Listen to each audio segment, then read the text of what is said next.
Bonjour, eh bien, on va vous présenter 7 astuces aujourd'hui pour le CV, allez, n'ayons pas peur, idéal. Et la toute première astuce, Julie, alors? Alors bonjour à tous. La première, eh ben, elle va vous choquer, mais n'utilisez pas le fameux CV qui est imprimable sur le site de France Travail. Abandonnez cette idée, complètement. La deuxième astuce, c'est laquelle, Julie? Et ben, la deuxième, c'est de préférer utiliser des sites comme, par exemple Canva ou Figaro Emploi qui proposent des modèles de CV qui sont personnalisables. Ce sera beaucoup mieux et plus original, sans trop l'être. Centre lettres, attention, c'est pas tout à fait le carnaval. L'astuce numéro 3 et qui est valable, selon le métier. 3 couleurs à ne pas dépasser parce qu'au bout d'un moment, on devient carnaval. Après, vous êtes créateur, vous êtes designer, chacun son job, laissez-vous faites-vous plaisir. Mais pour les autres qui savent potentiellement un peu moins gérer, allons-y avec douceur. Astuce numéro 4. Nommer les catégories. Eh oui, alors là, nommer les catégories, c'est essentiel, mais c'est aussi à personnaliser. Alors, justement, avec Julie, tout à l'heure, on parlait de compétences, savoir-faire, talent, savoir-être. En tout cas, allez-y, utilisez vos mots. L'essentiel, c'est d'être compréhensible par les autres. Formation, expérience. Ces catégories, et justement, Canva et Figaro Emploi pourront là-dessus vous aider par métier et par autre chose. Allez-y, allez regarder. Astuce 5. Et ben, préparer son CV à l'avance. En fait, on peut faire la trame de fond et après le personnaliser en fonction de ce qu'on va, au poste auquel on va postuler. Mais comme ça, on a au moins une base de travail à chaque fois. Exactement.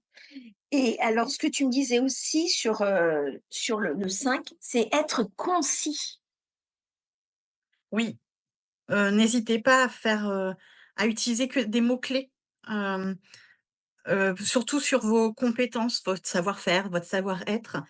N'hésitez pas juste à mettre des petites, ce qu'on appelle des puces, des petits points les uns alignés aux autres avec juste un mot-clé. Voilà. Et soyez honnête, hein, parce que de toute Mmh. façon, dans le temps après, même à l'entretien déjà, les choses se voient. Alors, astuce 6 maintenant, le Et type de ben, poste.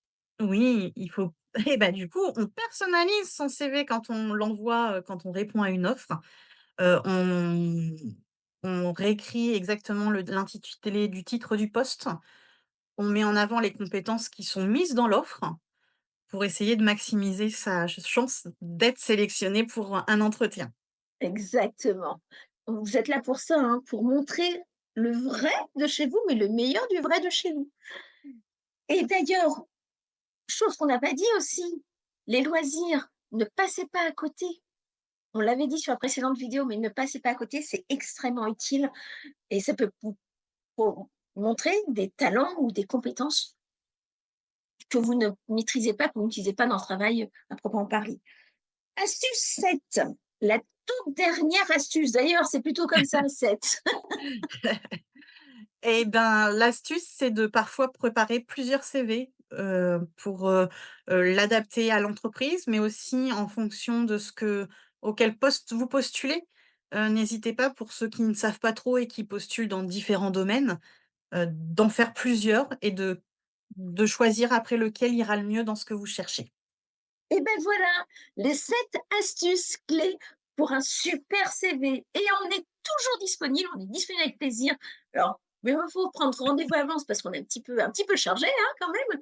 Mais allez-y, si vous avez des questions, vous pouvez déjà en attache et puis sinon prendre un rendez-vous. Et on vous dit que le code est encore valable RH Coaching pour avoir, voilà, une première analyse, à vous, tout ça.